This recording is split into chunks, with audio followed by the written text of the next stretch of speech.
Welcome to our podcasts, Wise Black Nanas, Life Coaching Between the Dash. Hey, what do you do when it feels like life has thrown you a few too many challenges, knocked you down, in the bed, hard to talk about even with your best friend challenges, and it feels like the challenges are winning? Wouldn't it be nice to hear from your Nana? Or a stand-in Wise Black Nana? Well, they are Wise Black Nanas, Sharla Walker, PhD, and Joanne Early, MS, two mature women with over 70 plus years of combined coaching and mentoring, professional human resources, and business experience. The wonderful news is, these Wise Black Nanas are still living and learning about this amazing life, about resilience and grit, gratitude and appreciation, and the extraordinary power of love and friendships, being positive and supportive, and learning from others. Welcome to Wise Black Nanas. Let's listen in. Welcome to episode number 9. This episode is a continuation of the questions we received from listeners that Dr. Sharla and I started answering in episode 8, Ask the Nanas. Our next question is, Dear Nanas? Yes. Okay. All right. It says, our friend group is 3 women and we do everything together. We have been friends for over 5 years now, even made it through the pandemic. Yay. But recently I found out that my other 2 friends have been doing things without me, lunches, dinners, even a movie without me, and they didn't even tell me. I'm finding all this out from social media. How could they do this? Should I confront them? Lots of questions in that one, huh?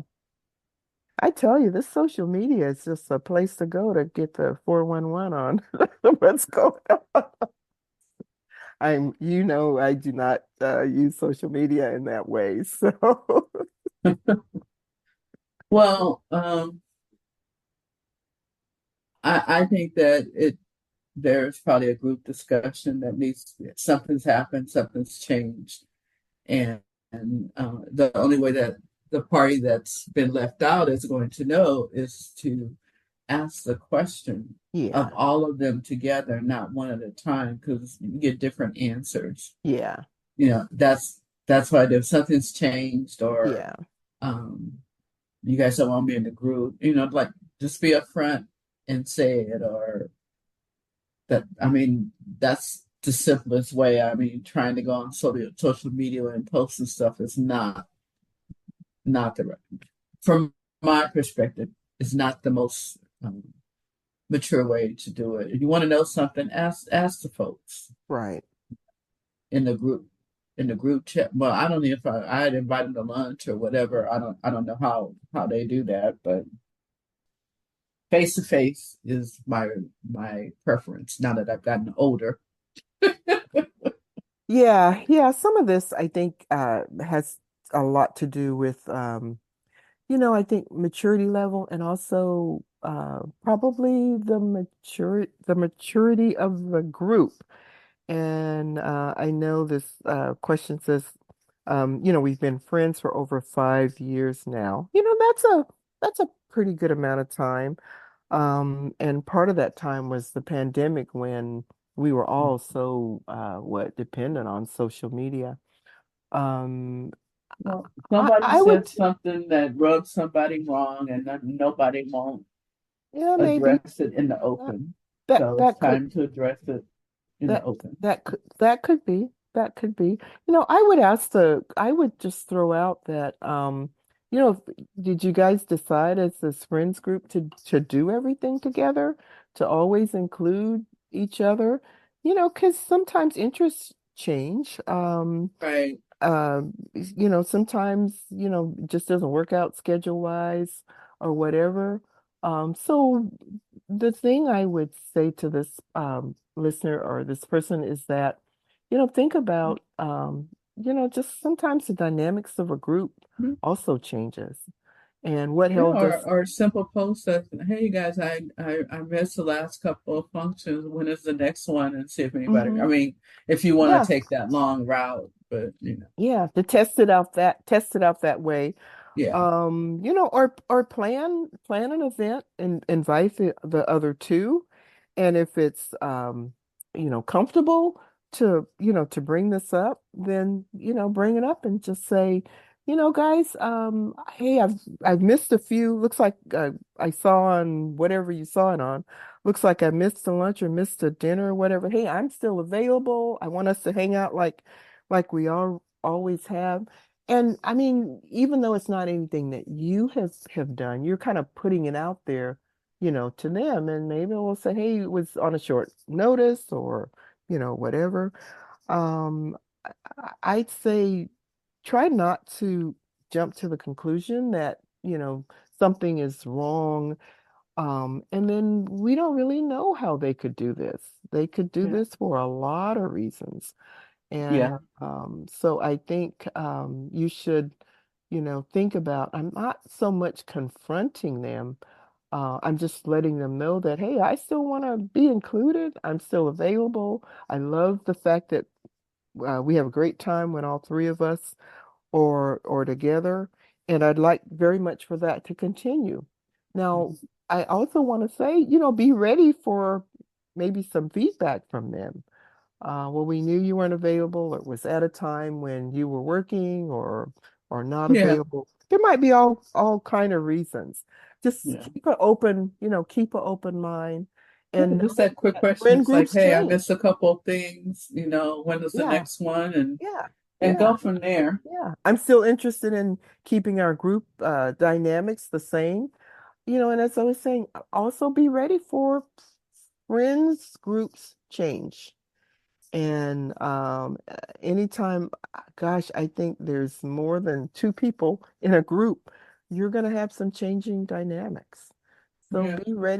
be ready for those and be mature enough to handle. Well, it's not the same. Yeah. I So don't think it's any different than the other question. I mean, it's a little bit different than the other question with a high school connection reconnected, and you have to go straight to the source and yeah, find out. yeah, yeah.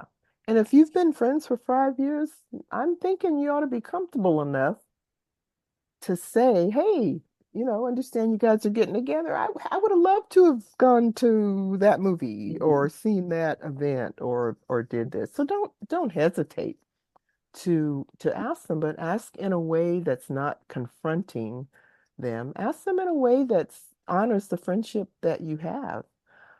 So that if there is an issue, then Mhm. they're comfortable enough to talk to you about it so that they don't Right. Right. feel, that you're approaching them from a way that's not a positive way.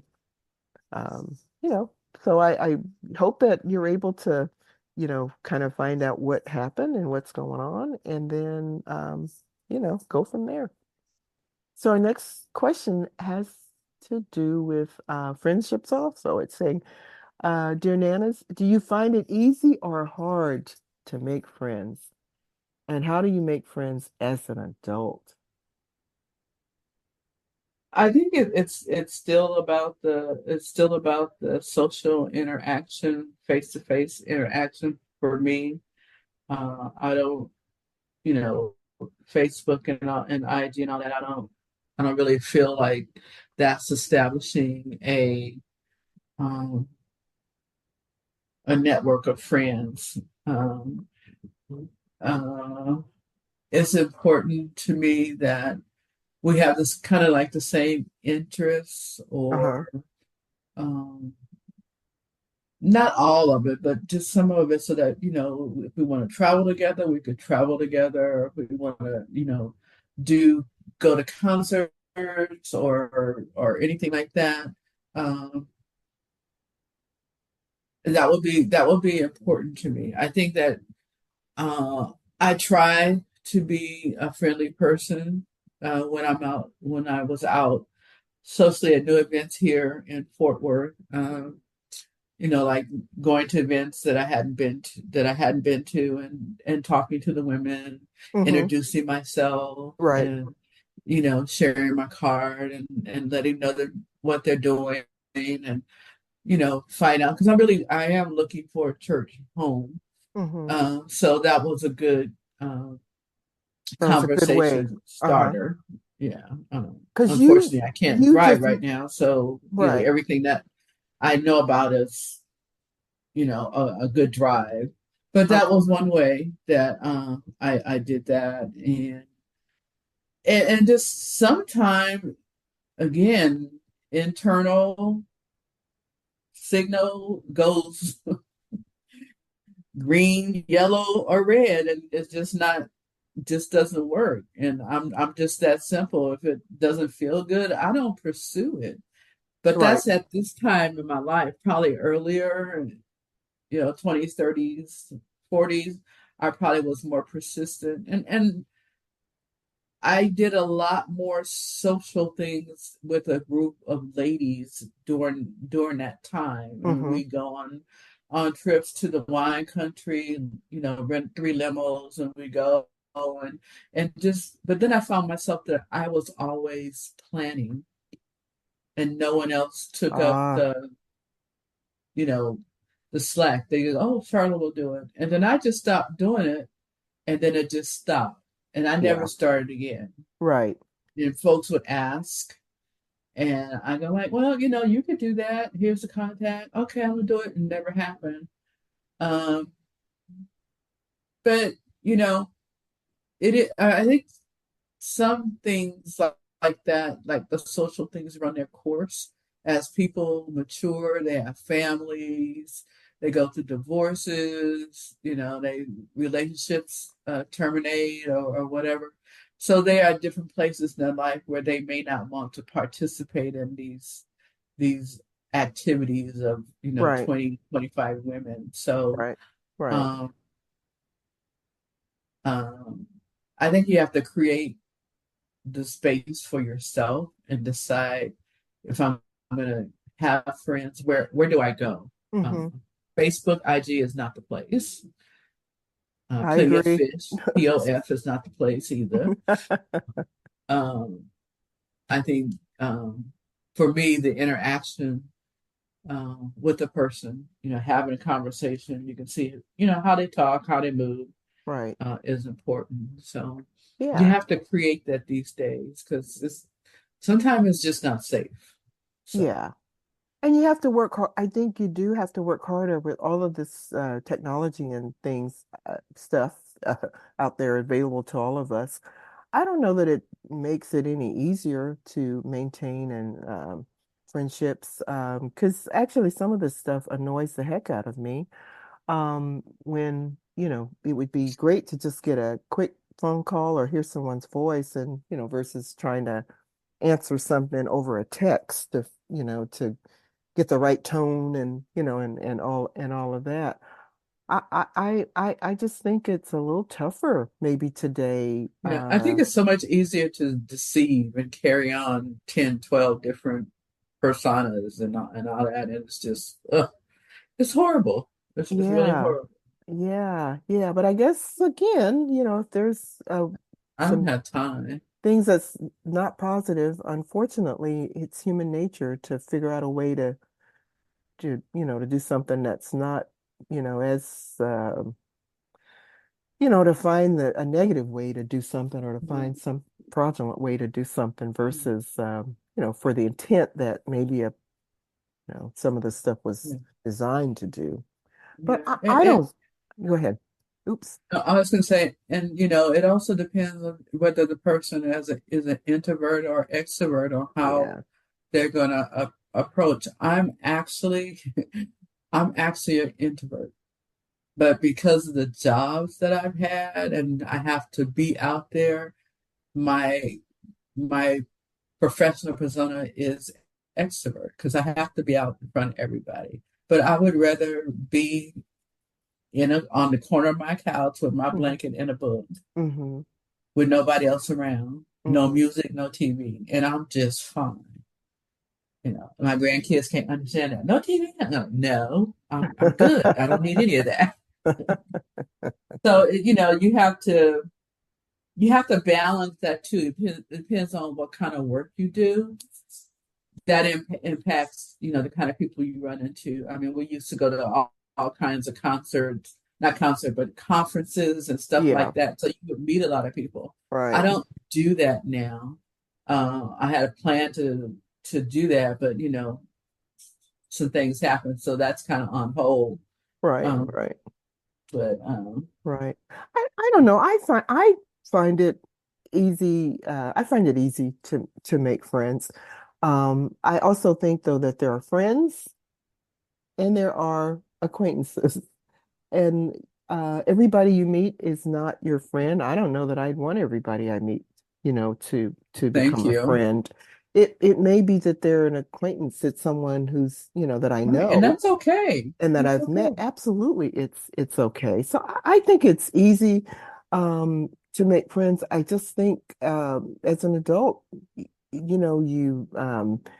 if you make friends in a different way than when you're kids.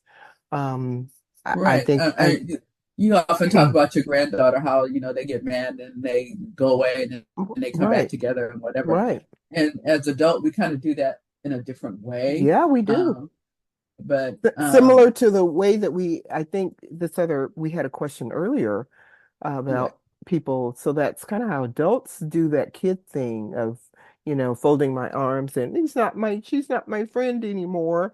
yeah, That kind of voice. But we do very similar things as adults. And I think, sometimes maybe that's not really your friend. I mean, yeah. I you mean, have to yeah, ask the question, okay, do friends really,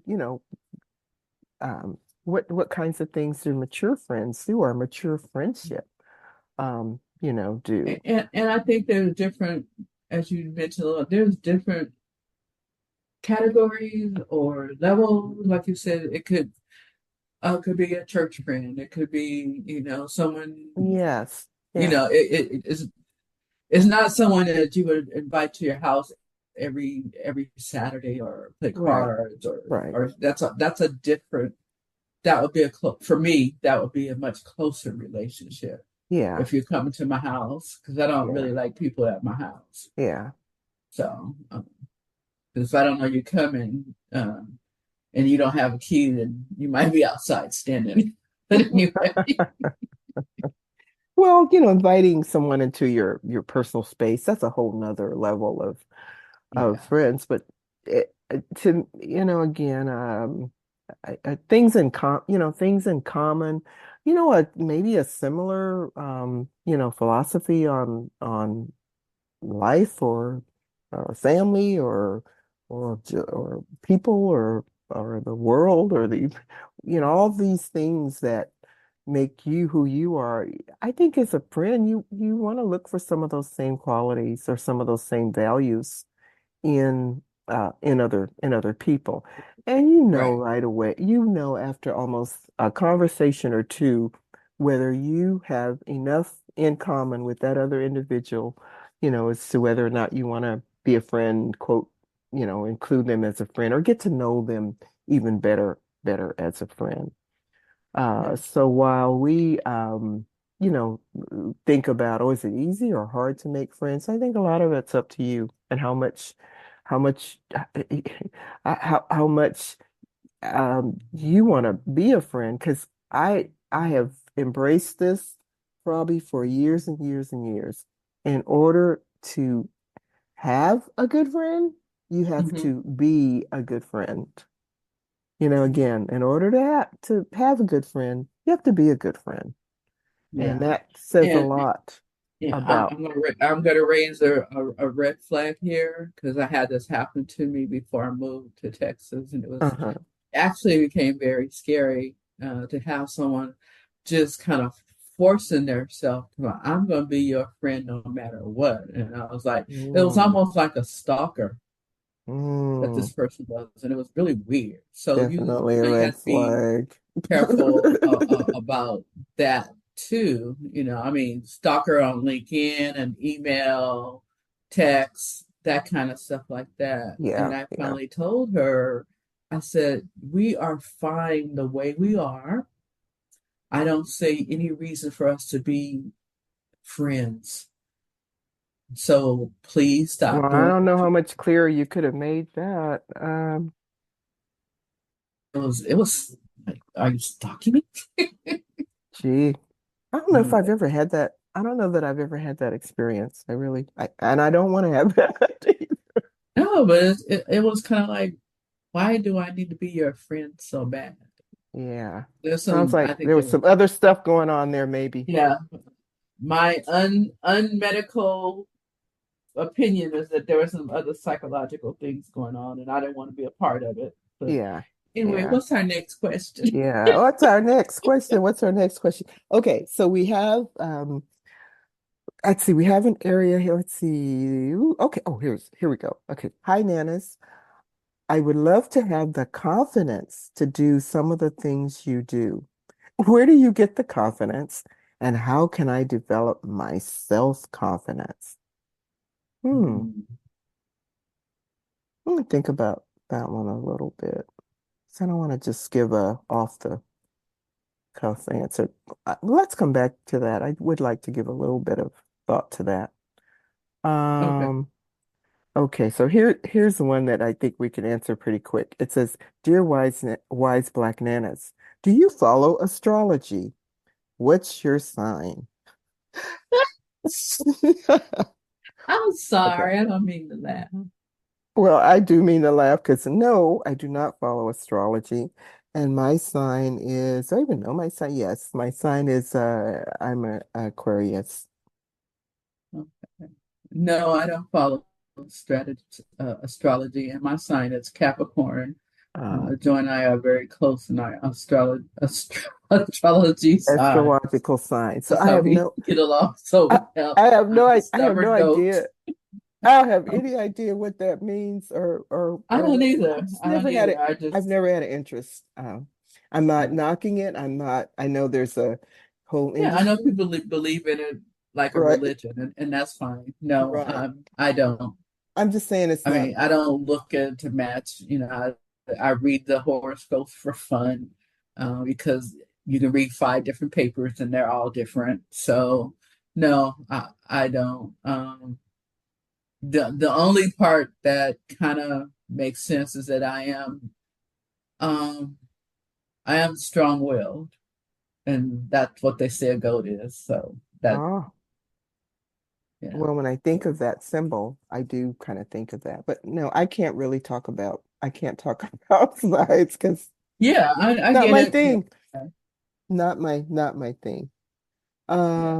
Okay, so our next question is, what's a book, podcast, or resource that has significantly influenced your personal growth journey and why? Hmm. What's a book, podcast, or resource that has significantly influenced your personal growth journey and why? I know that's a lot. Well, okay, so let me take a crack at this. So um I'm gonna talk about a book, and it was Maya Angelou's first biographical book. I Know Why a Caged Bird Sings. And while I have always been a reader, I went through a period of my life where I was, having kids and, a family, and I just had my reading had just gone by the wayside. And when this book came out and I read it, it almost, I remember it as just being, I felt like my thirst or my desire to get back to reading was just jump started. It was like I was so hungry for Mhm. uh, literature or more books that I just, kind of went on this crazy quest to, especially written by Black author, written by a woman telling her own story and such a intense um, just personal story and personal account of her life. Um, it just relit a huge fire. And that is one book that, I think has heavily influenced certainly my life. I always think about it. I don't know how many times I've read it. Um, but it was definitely, I know why a caged bird sings, and it was Maya Angelou, and it just caused me to just fall absolutely head over heels in love with Maya, and I miss her so much, and always think about her, many times when I'm going through um, crises in my life or my family. And it's just had a tremendous impact on my life's journey. And it's because of her just things that happened to her and the type of person she was and how she persevered and overcame and just became Maya Angelou. And I just, she's just someone that I will always, hold dear. And it's because of that book. So that might have been a little bit more than, the listener was interested in or whatever, but definitely huge influence on my life. And because of her personal story and my own personal story, um, that was key for me. How about you? Did you think of anything? I don't know. I would, I think for me,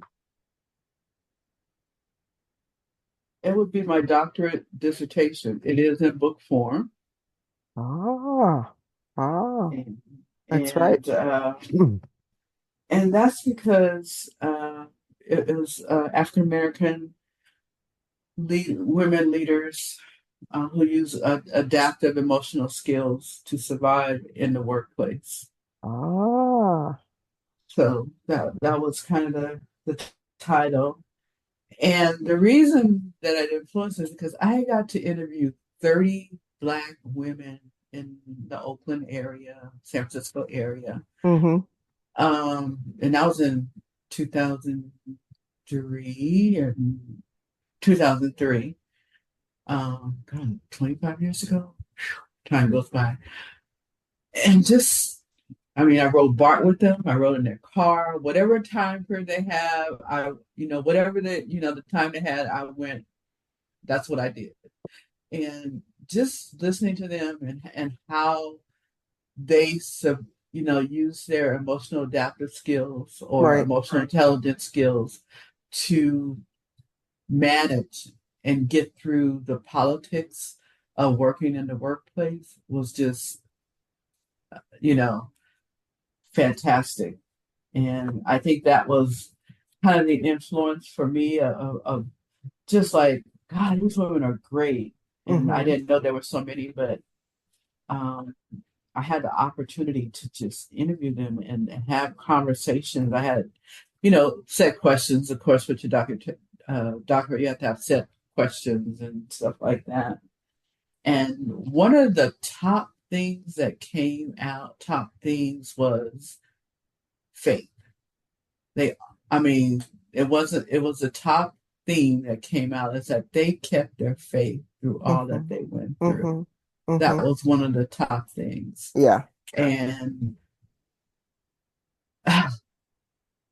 and that has always been amazing. When you read the question, I had to go pull it. It's always in my reach. I had to go pull it, uh, and that was a good lesson because I don't think that I would have been able to get that kind of information or have those kind of conversations had I not done this research study. And these were women from like 28 to 65. So I Right. had a really large range. Mm-hmm. Um, with Kaiser, with, you know, uh, excuse me, with Kaiser and with some other nonprofits. And it was great, City of Oakland, different things like that. So it was just not just one slice, but a slice of all different incomes. But the common factor was that they were all African Americans in a leadership role. And just listening to them and their stories and made me think, you can do this, you can make it, you can, you got it. They did it, Hmm. um, so that was my inspiring Cool. book. Cool. No, that's great. That's great. I mean, we don't all have something that we personally authored and worked on, where you gathered up information like that, and you have it and you can refer to it. And um, not only did you finish your dissertation, but you also have, a book that you can refer back to. That's pretty neat. That's pretty neat stuff. I don't have that. So, and no, I will not be getting a doctorate. No, won't be doing that. Won't be doing that. So let's go back to the The question. yeah, to the confidence question. Um, it says, "Hi, Nanas. I would love to have the confidence to do some of the things you do. Where do you get the confidence, and how can I develop my self-confidence?" Um, I'll start. I think that we all have a level of self confidence that um, needs to be developed. Some have higher a higher level than others, but I don't think that we're all born without it. I mean, people may say that you don't Yeah. have any self confidence, but I don't Uh-huh. believe that. I believe that we all have some type of self confidence as a human being. I think when you talk about self confidence, perhaps um, I would encourage you to talk up to write down exactly what you see, what your definition of self-confidence is, Yes, and yes. then I was thinking that. That's what work I was from thinking. there. Uh-huh. And your self-confidence doesn't have to match anybody else's. Yeah, That's the key thing. It's an individual thing. yeah. um I pretend like I have a lot of self confidence, but I'm scared most of the time when I'm doing something new. But I know that I have to do what I have to do. That's another element that doesn't have anything to do with Mm-hmm. self confidence. Maybe it's courage. Mm-hmm. Maybe it's risk. Mm-hmm. I don't know, but I think Yeah. that you should take the time to think about self confidence for yourself Mm-hmm. and get a definition of what that means for you. If it Mm-hmm. means reading something in public, or if it means presenting something at work, or if it means just going to dinner by yourself, um, travel by yourself. I mean, Yeah. I do that all the time. I go to restaurants, I take my little book, I have my dinner, um, and then I get up and I go to movies by myself. And I, so I don't know if that's self confidence. It is to me because I don't feel like I need to be with anybody. Mm-hmm. Mm-hmm. But I think until you define what it is for you and work on that, start building from that, Yes. Yeah. then you can get a clearer picture. I was definitely thinking the same thing, that it's no one can really tell you what your self-confidence is. That comes from within you. And when you think, okay, this is when I'm feeling the best that I can feel. What's happening, what's going on, what's the situation. And then I think, you can start to develop that by being aware of what that kind of feels like at the time. And I so agree with what you just said about preparation and being prepared. When you are prepared to do, do whatever that work presentation is, Do whatever that church presentation is, or if you're in an organization, do whatever those things are. When you are prepared, you know what you're going to do. That is the feeling, the appearance of a self, of self-confidence. And the only way I know of that you get to that point is that you're so prepared, you're ready. You're not leaving things to chance. You do as much planning as you can. You do as much, again, prep work, as you can. And then you start to be aware, okay, what's going on here? I'm feeling really good about this. I'm gonna hit it out of the park today. And because you're so prepared and you're so ready, you actually do hit it out of the park. And that, you kind of feed off of that and you kind of know what that feels like. And you want to have that feeling again. I think to me anyway, that's how you start to, develop self-confidence. And does that mean that, oh, you're never floored by something, or you're never knocked back, or you're never, again tripped up? No, that's not what I'm saying. I'm just saying that you have a way to rebound, in a way that's your own way, but that's what works for you. And so I think it's hard to just be able to say, oh, well, to get self-confidence, you have to do A, B, and C, because I don't think it works that way. I think it is a reflection within yourself around what makes me feel like I'm at the top of my game. And the top of your game could be anything you want it to be. I think um, it's just really a reflection of you at your very best, being aware of what all those elements are, and then duplicating that, you know, getting myself to that place again and again and again.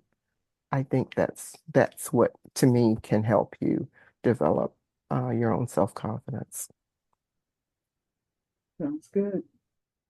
And we're just taking some questions that have been put together for us. So our next question is, um, oh, this is uh, a good one. It says, you seem to be really good at expressing your true selves. Were you always like that? And how has that influenced your life and career? And how important is authenticity? There's a lot in that. That's a lot in that question. So that first part, you seem to be really good at expressing yourselves. Were you always like that? I don't know that I've always felt like I was good at expressing myself. I think over the years and over, certainly my life and work career, I've certainly gotten better, I think, at expressing my views and myself as I've become maybe more confident in where I was at that point in my life, if that makes sense. Does that make sense? Yes, it does. That I think for me, the more maybe mature, the more experience that I've had in certain things, certainly the more confident I am, I think, at expressing, um, my true self. Because at this, especially I think about where we are right now, um, I have absolutely no desire or no interest in not being authentic. And I think the whole reason for doing this podcast is I hope we come across um, as authentic as we can. That is, I know our desire to do that, in the hopes that it will, have some influence or encourage someone, again, as we say all the time, to take some action. So we tell our stories. Sometimes it's hard for us to talk about a very personal situation that happened. But we think it's important to do that. And, I'm just hoping that we are able to continue to uh, reflect that, in the our messages and in the various stories that we share on this podcast. So yes, authenticity is key because I think, if we're not able to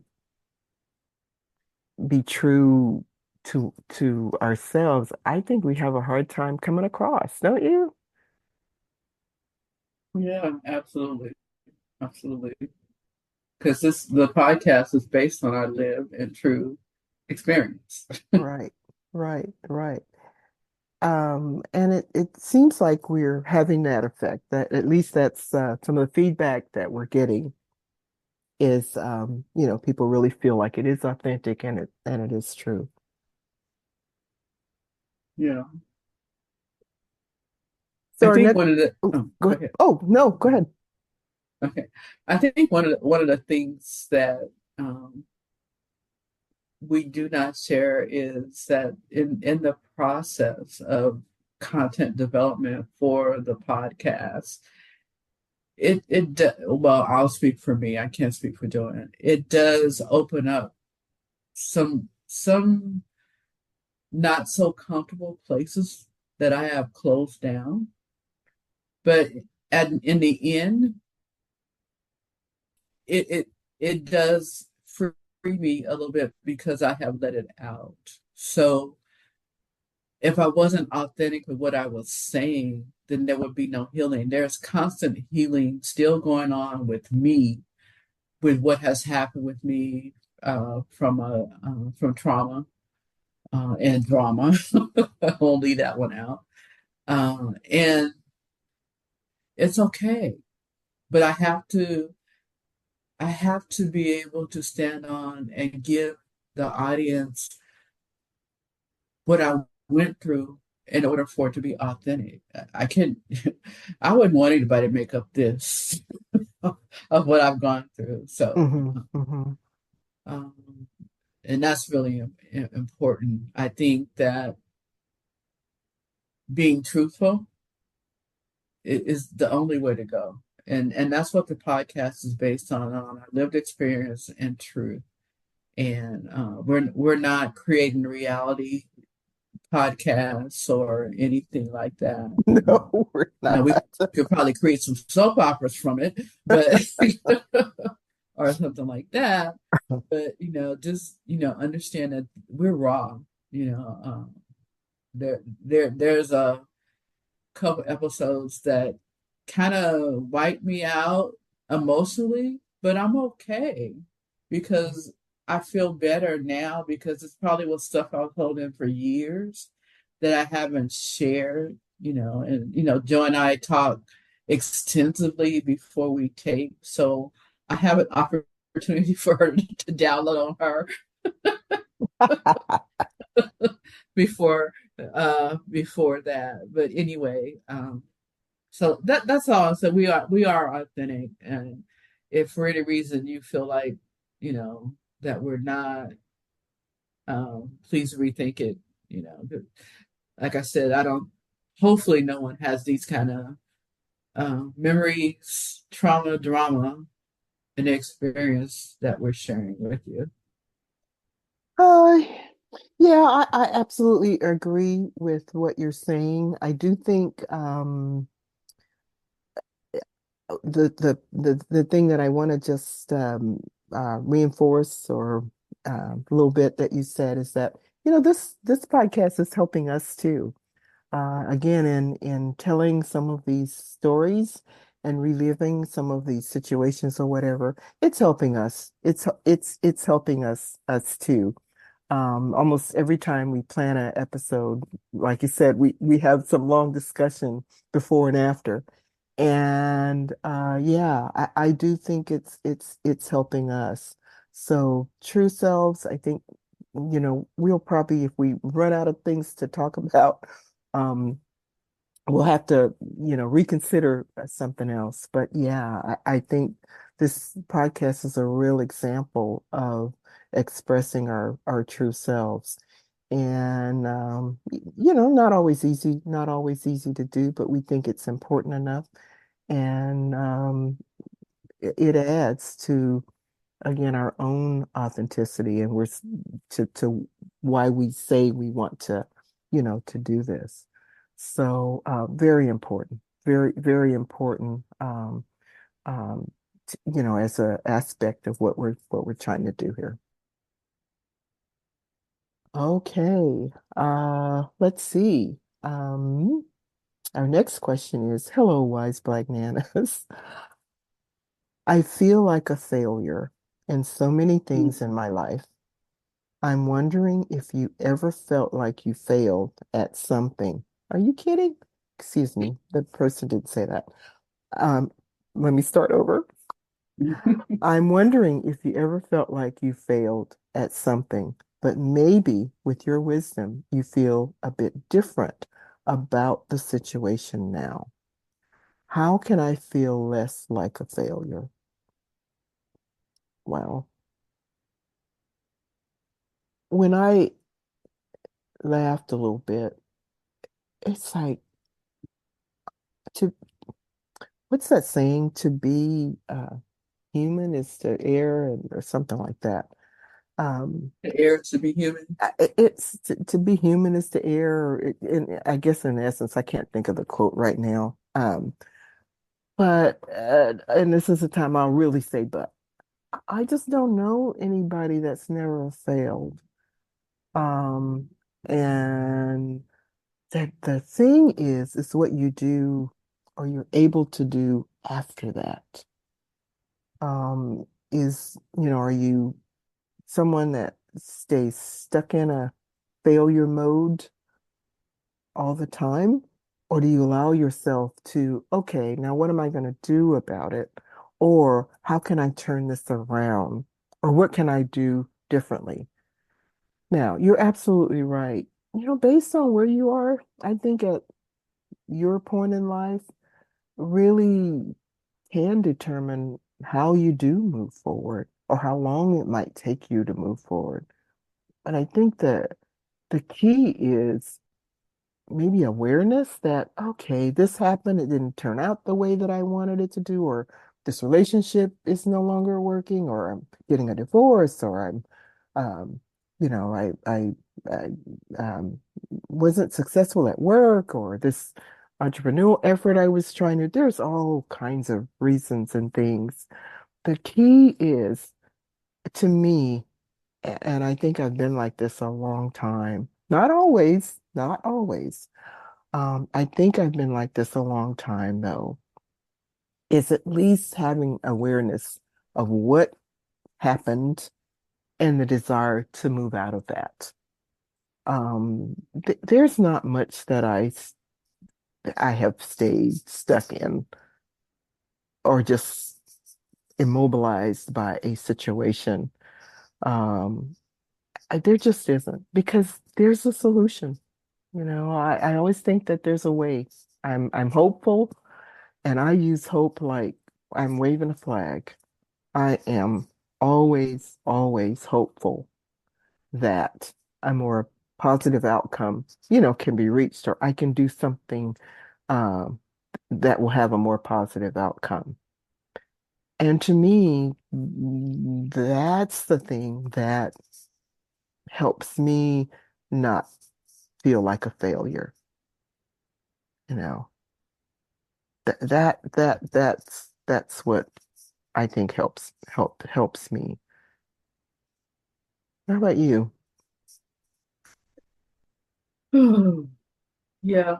Um, I think, as I talk about, my foundation, the two strong women in my life, my grandmother, my great grandmother, they always, you know, told me to get back up and, try again and until, I got it right or got what I wanted out of it. Uh, However, once they passed on and I went to live with my mom, it was a whole different situation. There Right. wasn't encouragement um, or recognition that, there was anything good about failure. So I was constantly reminded of when I made a mistake or failed at something or didn't do something that she wanted. So it for some years it took a toll on me as far as being able to bounce back and find, do the analysis of what went wrong and try to do it differently so I could have a different outcome. So I could, after leaving that environment and being on my own, I started to regain that foundation about, you can do whatever you want to, you're a good person. And I started having a lot more confidence in my ability to get it right Hmm. and Hmm. um and in myself. And so I think there's that part of it, that the support mechanism that you have, whether it's family, um, co-workers or whatever, has to be what I call failure tolerance. In other words, understand that mistakes may happen.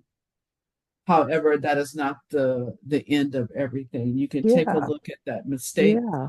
analyze it, and pull out the good stuff and go on to the next thing. Yeah. Yeah. So I just think that it's that is a good hard. good part. I mean, some organizations have that, some do not. Right. But I think that if you get that into your individual self and whatever you do, you know, you'll be fine.